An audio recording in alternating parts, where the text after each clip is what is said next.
अस्सलाम वालेकुम। बेटा क्या हाल है? मैं आज अपने डिस्कशन लेक्चर में स्टार्ट करने लगा हूँ बेटा अक्टूबर नवंबर 2023 और उसका वेरिएंट 22 बेटा। स्टार्ट करता हूँ क्वेश्चन नंबर 1 से बेटा। देखिए कहता है the elements silicon phosphorus and sulphur are in period 3 of the periodic table. Yes हमें पता है पीरियड 3 के अंदर होते हैं। सिलिकॉन होता है पहले, फिर फॉस्फोरस होता है और फिर सल्फर होता है 14, 15 और 16 बेटा। Describe variation in atomic radius from silicon to sulphur. तो left to right radius decreases, तो रेडियस डिक्रीजेस बेटा, कम होता रहता है लेफ्ट टू राइट में, क्योंकि आपका जो नंबर ऑफ शेल्स हैं वो सेम रहते हैं, न्यूक्लियर फोर्स बढ़ती रहती है, तो आपका रेडियस छोटा होता रहता है। ठीक है, आगे देखो the melting point of silicon is 1410। बिल्कुल सही कह रहा है क्योंकि सिलिकॉन जाइंट कोवेलेंट होता है। The melting point of sulphur is 113, क्योंकि सल्फर जो है बेटा वो सिंपल मॉलिक्यूलर होता है।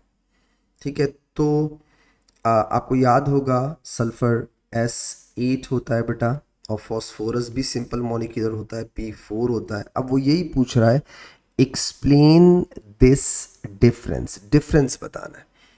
तो बेटा डिफरेंस आप वही जाइंट कोवेलेंट वाला और सिंपल मॉलिक्यूलर स्ट्रक्चर वाला आप जो है वो एक्सप्लेन करेंगे। सिंपल नॉलेज बेस्ड सवाल पूछा है इसने आपसे, वो 3 मार्क्स का पूछा है, आप अच्छा खासा लिख सकते हैं कि silicon has giant covalent structure, needs high amount of energy to break network of strong covalent bonds. Sulfur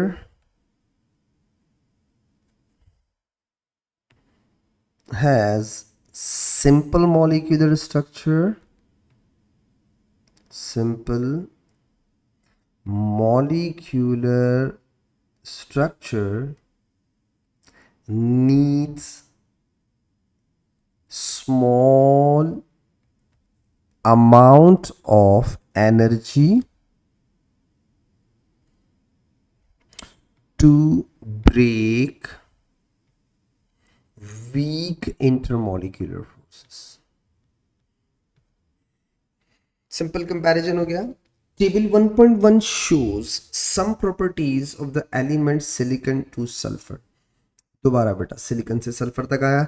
the first transition energy of phosphorus is not shown. ठीक है, इसका मतलब है आयोनाइजेशन एनर्जी की कुछ एक्सप्लेनेशन पूछने वाला है। ठीक है, तभी तो गिवन नहीं दी हुई है। आगे देखो क्या बोलता है, आपको एक टेबल दिया हुआ है, नीचे लिखा हुआ है complete the table 1.1 to show the total number of S and P electrons in an atom of silicon phosphorus and sulphur. Okay, सबसे पहले बेटा अगर सिलिकॉन का प्रोटॉन नंबर लिखा जाए 14 और इसकी इलेक्ट्रॉनिक कॉन्फ़िगरेशन कर दी जाए तो ये हो जाएगा 1s2 2s2 2p6 3s2 3p2। Phosphorus का प्रोटॉन नंबर 15 होता है बेटा, तो ये होना चाहिए 1s2 2s2 2p6 3s2 3p3। Sulphur का प्रोटॉन नंबर 16 होता है, तो इसकी इलेक्ट्रॉनिक कॉन्फ़िगरेशन होनी चाहिए 1s2 2s2 2p6 3s2 और 3p4। ये 3p2, ये 3p3, ये 3p4। अब S में टोटल नंबर ऑफ इलेक्ट्रॉन पूछा है, तो बेटा देख लो 1s2 2s2 और 3s2, तो 2 2 2 6। फॉस्फोरस देखो 1s2, 2s2, 3s2, तो 2 2 2 अगेन 6, 1s2, 2s2, 3s2, 6, सबके एस सब एनर्जी लेवल में टोटल नंबर ऑफ इलेक्ट्रॉन्स मिला करके एटम के अंदर 6 है बेटा। अब आते हैं पी सब शेल के अंदर, आ जाओ। 2p6 और 3p2, तो 6 और 2 8, इसमें एक ज़्यादा है तो ये 9 हो जाएगा, इसमें दो ज़्यादा है तो ये 10 हो जाएगा। अच्छा, तो 8 9 और 10। उसके बाद उसने नीचे दिया हुआ है formula of the most common chloride, silicon tetra chloride दिया हुआ है, फास्फोरस पेंटाक्लोराइड दिया हुआ है और सल्फर डाइक्लोराइड दिया हुआ है। ये आपको याद होगा, हमने अपने नॉर्मल जो क्लास लेक्चर्स हैं उसके अंदर पीरियड 3 के क्लोराइड्स पढ़े थे हाइड्रोलिसिस के साथ।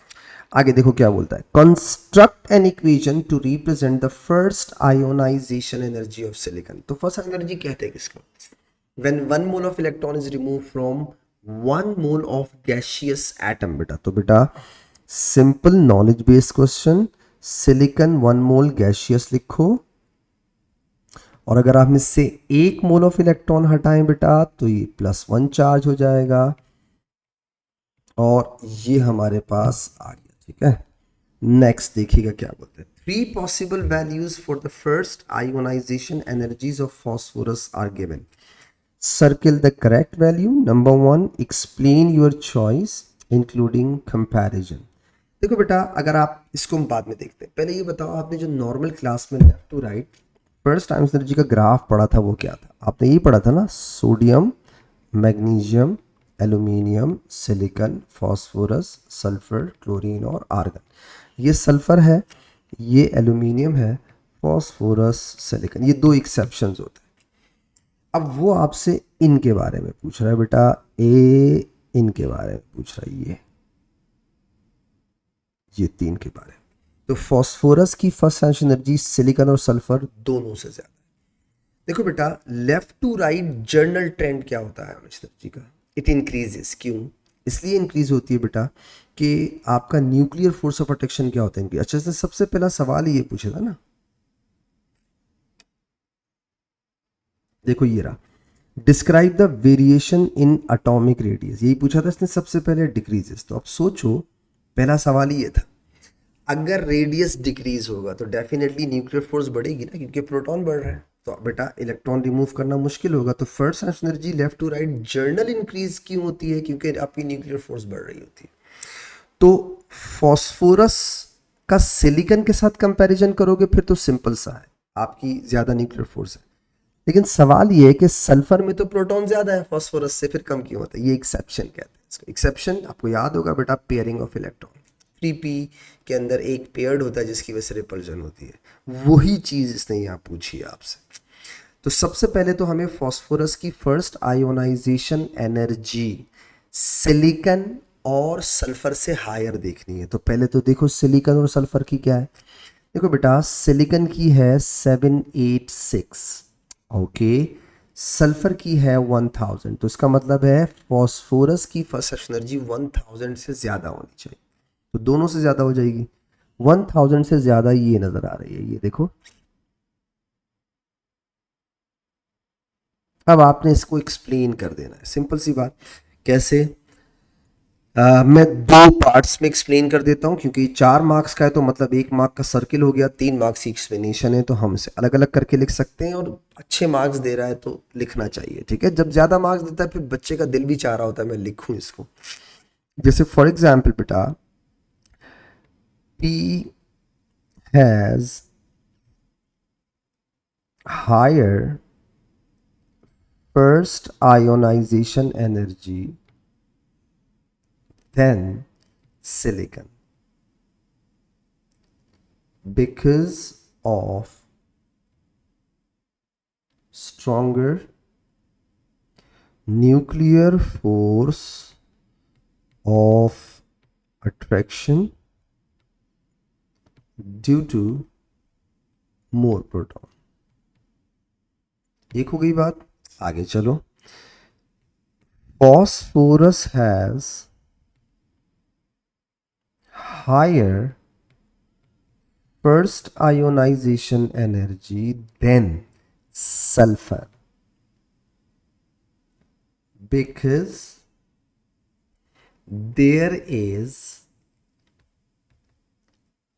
pairing of electron in 3p orbital of sulfur which create repulsion। ठीक है, तो हमने जो नॉलेज हमें थी वो लिख दी। आगे आइए, silicon tetrachloride and phosphorus pentachloride, ठीक है, each react with water forming misty fumes. देखो बेटा, ये होती है हाइड्रोलिसिस, ठीक है। पीरियड 3 के chlorides, covalent chlorides readily hydrolyse होते हैं, एसिडिक सॉल्यूशन देते हैं। ये अक्सर अलग से भी सवाल पूछता है, तो ये हमेशा दिमाग में रखा करें। जैसे कभी कभी पूछता है ना कि बताओ इस क्लोराइड के बारे में कि हाउ डू यू नो ये कोवेलेंट क्लोराइड। तो कोवेलेंट क्लोराइड की एक आइडेंटिफिकेशन ये है कि वो पानी में रेडिली हाइड्रोलाइज होता है और एसिडिक सॉल्यूशन देता है। तो ये हाइड्रोलिसिस हो गई, और ये जो मिस्टी फ्यूम्स होते हैं ये HCl के होते हैं। इसे हम लोग स्टीमी फ्यूम्स भी कह सकते हैं, एक ही बात है। Identify the chemical responsible for the misty fume, आप लिखेंगे HCl। Predict the shape of SCl2 molecule. इसमें एक छोटी सी रिक्वेस्ट है मेरी आपसे। देखो, सल्फर ग्रुप 16 का है, तो 2 पेयर ऑफ इलेक्ट्रॉन होंगे और 2 बॉन्ड्स होंगे, ठीक है। आप इसे वी शेप के अलावा बाकी सब कुछ लिख सकते हैं। जैसे फॉर एग्जांपल, अगर कोई बच्चा इसे बेंट लिखेगा तो भी सही है, कोई बच्चा इसे एंगुलर लिखेगा तो भी सही है, अगर कोई बच्चा इसे नॉन लीनियर लिखेगा तो भी सही है। बस याद रखना, हम इसे वी शेप नहीं कहते, क्योंकि वी शेप स्पेसिफिक होता है किसके लिए, वाटर के लिए होता है, ठीक है। वी शेप मत बोला करो, वो नाराज होता है। बाकी आप इसे बेंट बोल दो, इसे एंगुलर बोल दो, इसे नॉन लीनियर बोल दो। एक्चुअली H2O जो होता है ना बेटा, H2O, इनके ओवरऑल रेडियस बहुत छोटे छोटे होते हैं, तो इनकी भी बॉन्ड एंगल्स में ज़रा फर्क होता है। जैसे उसका 104.5 होता है, इसका एग्जैक्टली ऐसा नहीं होता। हाँ, but you can call it like bent और एंगुलर और नॉन लीनियर, ठीक है। ये बोल सकते हैं आप इसको कि ये बेंट है, ये एंगुलर है, ये नॉन लीनियर है। आगे आ जाओ बेटा, क्वेश्चन नंबर 2 पे आ जाते हैं, ठीक है। देखें क्या बोलता है ये। कहता है NO and NO2 react at 25 degree centigrade, ठीक है, to give N2O3 as shown in the equation। अब और से देखिए कि इक्वेशन दी हुई है उसने, और इंथैल्पी चेंज नेगेटिव में दी हुई है। इसका मतलब है आपका एग्जामिनर आपको बता रहा है कि ये एक्सोथर्मिक रिएक्शन है, ठीक है। The reaction is reversible and reaches equilibrium in a closed system, ठीक है। Figure 2.1 shows how the rate of forward reaction changes with time, ठीक है। फॉरवर्ड रिएक्शन, अच्छा याद रखिएगा, इसने y एक्सिस पे रेट दिया हुआ है, ठीक है, और टाइम के साथ, okay.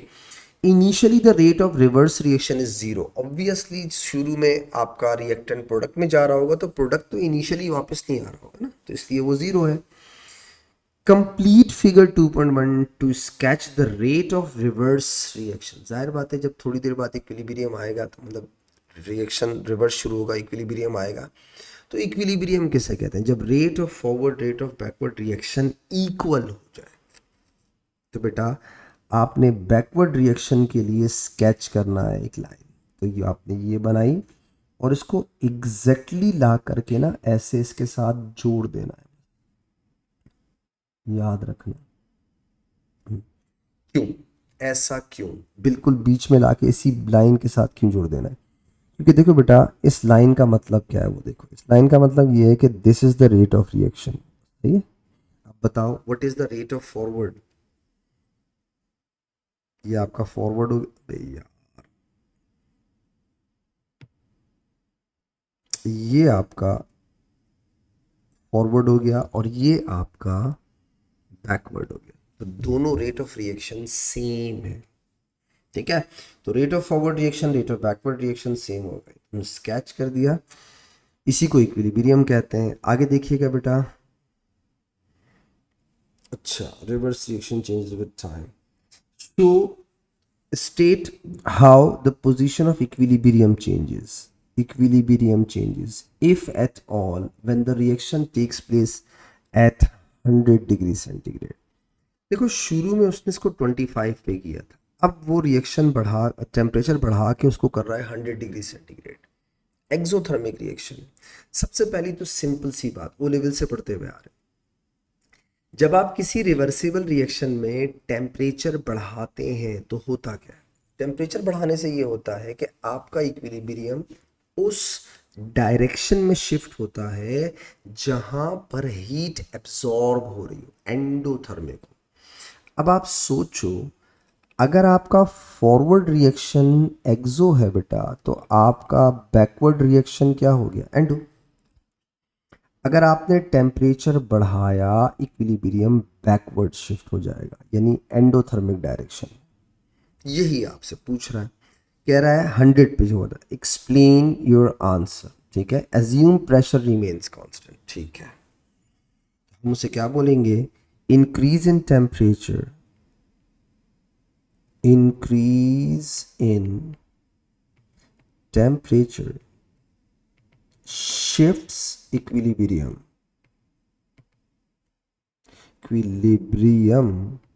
in endothermic direction.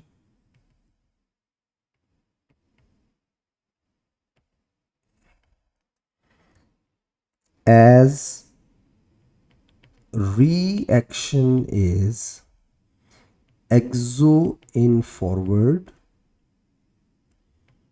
and endo in backward,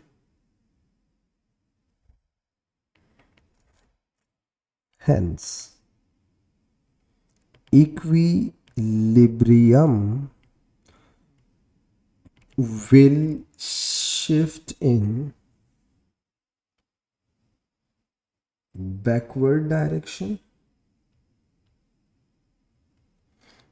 या फिर टू द लेफ्ट बेटा. ठीक है, जब फॉरवर्ड जाते हैं तो टू द राइट बोलते हैं, और जब बैकवर्ड जाते हैं तो टू द लेफ्ट बोलते हैं. ठीक है, I hope knowledge based question ये भी आपको आता है बेटा. आगे देखिएगा, table 2.1 shows the composition of an equilibrium mixture of NO, NO2, N2O3 at 101 kilopascal. यानी आपको टोटल प्रेशर दे दिया. ठीक है, उसके बाद गैस दे दिया आपको, number of moles of equilibrium दे दिए. तो ये दोनों तो सेम है, और से देखिए तो इनका अगर मोल रेशियो सेम है तो इसका मतलब इनका प्रेशर भी सेम है. अगर हमारे पास किसी एक का प्रेशर आ जाए, जैसे NO का, तो वही प्रेशर NO2 का भी होगा. क्यों? क्योंकि मोल फ्रैक्शन सेम है. और अगर हम उन दोनों प्रेशर्स को ऐड करके टोटल प्रेशर में से सब्ट्रैक्ट कर लें तो हमारे पास इसका भी प्रेशर आ जाएगा. सही है, ये वैसे ही बता रहा हूँ, पता नहीं पूछ रहा नहीं पूछ रहा, बता रहा हूँ. आगे देखिएगा, तो आपको मैंने एक छोटी सी बात बार बार बताई थी इक्विलिब्रियम के अंदर बेटा, कि sum of individual pressure will never ever exceed the total pressure. आगे देखते हैं अब क्या होता है. ये तो हमने अपनी तरफ से सोचा कुछ, अब पता नहीं पूछ क्या रहा है वो. देखिए, कैलकुलेट केपी. तो केपी के लिए तो इंडिविजुअल प्रेशर्स पता होने चाहिए. The equilibrium constant with respect to the partial pressures, partial pressure यानी individual pressure, reduce the units of KP. देखो बेटा, पहले तो मैं इसके टोटल मोल्स कर लूँ कि टोटल नंबर ऑफ मोल्स कितने हैं. तो आपने बोला 0.605 प्लस 0.605 प्लस 0.390. ये मैं पहले टोटल नंबर ऑफ मोल्स निकाल लूँ. 0.605 प्लस 0.605 प्लस 0.39, ये आ रहा है 1.6 बेटा. NT 1.6 आ गया. हो गया, सब सॉल्व हो गया. आ जाओ, सबसे पहले पार्शियल प्रेशर निकाल लेते हैं NO का. ठीक है, हाउ, कैसे निकालेंगे. Partial pressure of NO will be equal to number of moles at equilibrium 0 into total pressure 101 into upon total number of moles. ये हो गया. आपको याद है ना फॉर्मूला, भूल तो नहीं गए. PA upon PT is equal to NA upon NT. इसी से किया ये मैंने. ठीक है, मैं करता हूँ 0.605 into 101 kilo pascal divided by 1.6। बेटा ये आंसर आ गया 38.19। तो 38.190 है, तो इसको 38.19 ही ले लेता हूँ, ठीक है। ये आ गया kilo pascal. Same pressure NO2 का भी होगा, निकालने की ज़रूरत नहीं है बिकॉज मोल फ्रैक्शन सेम है बेटा। तो ये भी आ जाएगा 38.19 किलो पास्कल, दोनों आ गए। अब निकाल लेते हैं किसका, N2O3 का। Sum of individual pressure will never exceed the total pressure. तो आपने कहा 38.19 प्लस 38.19, और बेटा माइनस कर दें इसको किस में से, 101 किलो पास्कल।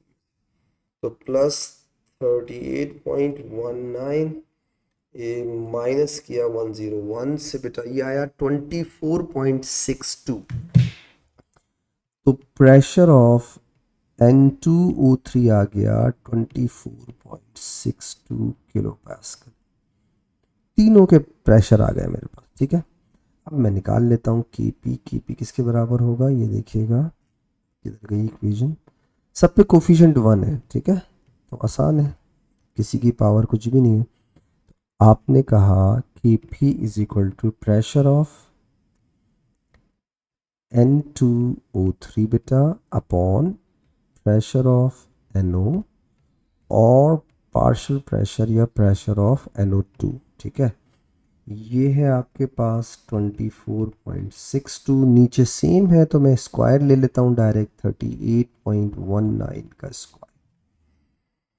चलो बेटा ये करते हैं 24.62 डिवाइडेड बाय 38.19 का स्क्वायर, राइट। बेटा मेरे पास आंसर आ रहा है 0.016888, तो मैं उसे 19 ले लेता हूँ। मेरे पास आंसर आ रहा है 0.0169 यूनिट। क्या देखो बेटा, ऊपर किलो पास्कल है और नीचे किलो पास्कल का स्क्वायर है, तो इससे स्क्वायर कैंसिल करो, उसको ऊपर ले जाओ, तो किलो पास्कल -1 आंसर। सवाल था ये। आगे देखिए, identify one natural process and one man made process cause the formation of atmospheric NO and NO2। तो बेटा लाइटनिंग इन एटमॉस्फेयर नेचुरल हो गया प्रोसेस, जिससे ऑक्साइड ऑफ नाइट्रोजन बनते हैं, और मैन मेड के अंदर आप लिख सकते हैं स्पार्क्स इन कार इंजन। तो नेचुरल में आप लिख सकते हैं लाइटनिंग इन एटमॉस्फेयर, ठीक है बेटा। और मैन मेड में आप क्या लिखेंगे बेटा, इंटरनल स्पार्क्स इन कार इंजन, इंटरनल स्पार्क्स इन कार इंजन। तो ये आपको लिखना आना चाहिए, ठीक है। आगे देखिए, NO2 is brown gas that can be used to form nitric acid. NO2 is free radical. Define free radical. Atom or group of atom having an unpaired electron, ठीक है। तो atom or group of atoms having an unpaired electron, एक बेचारे के पास electron हो, तो आप अकेला इंडिविजुअल पेयर्ड ना हो, तो आप उससे बोलेंगे ये क्या है, free radical. NO2 has catalytic role in oxidation of atmospheric sulphur dioxide. Exactly हमें पता है, इसको हमने अपनी क्लास में किस तरीके से पढ़ा था बेटा, इसे हमने पढ़ा था कैटालिटिक एटमॉस्फेरिक रिएक्शंस के साथ। Write equation to show the catalytic role of NO2 in this oxidation। तो बेटा दो इक्वेशंस लिख सकते हैं हम लोग, कैसे, NO2 पहले स्टेप में सल्फर डाइऑक्साइड के साथ रिएक्ट करके उसे SO3 में ऑक्सीडाइज करती है और खुद जाएगा NO में। उसके बाद NO वापस से रिफॉर्म होना ज़रूरी है क्योंकि वो कैटलिस्ट है, और कैटलिस्ट केमिकली अनचेंज रहता है, तो आप इसे बोलेंगे NO2, ठीक है। आगे देखिएगा, state 1 environmental consequence of the oxidation of atmospheric sulphur dioxide, acid rain बेटा। सल्फर डाइऑक्साइड के लिए लिख सकते हैं इन्वायरमेंटल कॉन्सिक्वेंसेस में acid rain. I student titrates, ठीक है, nitric acid with a base, ठीक है, to form a solution containing aqueous magnesium nitrate. Nitric acid के साथ आपने किसी बेस को रिएक्ट करवाया और एक सॉल्ट बनाया magnesium nitrate. Identify the base. अच्छा, यहाँ एक छोटी सी बात याद रखिएगा, देखो टाइट्रेशन उसकी की जाती है, उस सॉल्ट प्रिपरेशन में की जाती है जब एसिड और बेस दोनों सॉल्युबल हो, तो ज़रा ख्याल रखिएगा। यानी अगर आप इसमें बेस में मैग्नीशियम ऑक्साइड लिख देंगे तो ये गलत कंसीडर होगा, मैग्नीशियम कार्बोनेट लिख देंगे तो भी गलत कंसीडर होगा, वो सॉल्युबल ही नहीं होता। जो थोड़ा बहुत सॉल्युबल बेस होता है मैग्नीशियम का, वो मैग्नीशियम कंपाउंड का, वो मैग्नीशियम हाइड्रोक्साइड है। तो मुझे उम्मीद है आप इसे मैग्नीशियम ऑक्साइड नहीं लिखेंगे, वरना टाइट्रेशन नहीं हो सकेगी, ठीक है। टाइट्रेशन हमेशा उसकी होती है बेटा जब आपका एसिड और बेस दोनों सॉल्युबल हो, वरना तो जाहिर बात है वो ब्यूरेट से निकलेगा नहीं ना। आगे देखिए, the student evaporate the water to obtain magnesium nitrate solid, ठीक है। When the solid heated decompose, यानी आपने वाटर ऑफ क्रिस्टलाइजेशन उसमें से निकाल दिए और जो भी वाटर था वो भी निकाल दिया, सब कुछ ख़त्म कर दिया। अब सिर्फ आपके पास प्योर क्या बच गया है, मैग्नीशियम नाइट्रेट। अब आप उसे हीट कर रहे हैं तो वो डिकम्पोज होगा, बिल्कुल होगा। आपको याद है मेटल नाइट्रेट की डिकम्पोजिशन, मेटल कार्बोनेट की डिकम्पोजिशन और मेटल हाइड्रोक्साइड की डिकम्पोजिशन। तो ये वही सवाल पूछ रहा है आपसे, right an equation for the decomposition of magnesium nitrate. बेटा कई दफ़ा क्लास में बोल चुका हूँ, इन्हें याद कर लो। मैग्नीशियम नाइट्रेट जब डिकम्पोज होगा बेटा तो ये देगा magnesium oxide solid, 2 moles of nitrogen dioxide और बेटा ½ मोल ऑफ ऑक्सीजन गैस देगा, ठीक है। State how the thermal stability of group 2 nitrate changes down the group. तो डाउन द ग्रुप इंक्रीजेस बेटा, down the group thermal stability increases. हमें तो काफ़ी चीज़ें इसके बारे में पता भी है, जैसे ऊपर से नीचे आते हैं तो थर्मल स्टेबिलिटी क्यों बढ़ती है, क्योंकि जाहिर बात है आपका जो कैटायोनिक रेडियस है वो बढ़ रहा है, तो चार्ज डेंसिटी कम हो रही होती है, तो जो पोलराइजिंग पावर है, ability to distort ionic lattice, वो कम होता जाता है, स्टेबिलिटी बढ़ती जाती है। So thermal stability down the group 2 increases. I hope बेटा मेरी डिस्कशन से आपको फ़ायदा हो। इंशाल्लाह नेक्स्ट डिस्कशन लेक्चर में आपसे फिर मुलाकात करूँगा, तब तक के लिए इजाज़त दीजिएगा, दुआ में याद रखिएगा बेटा। अल्लाह हाफ़िज़।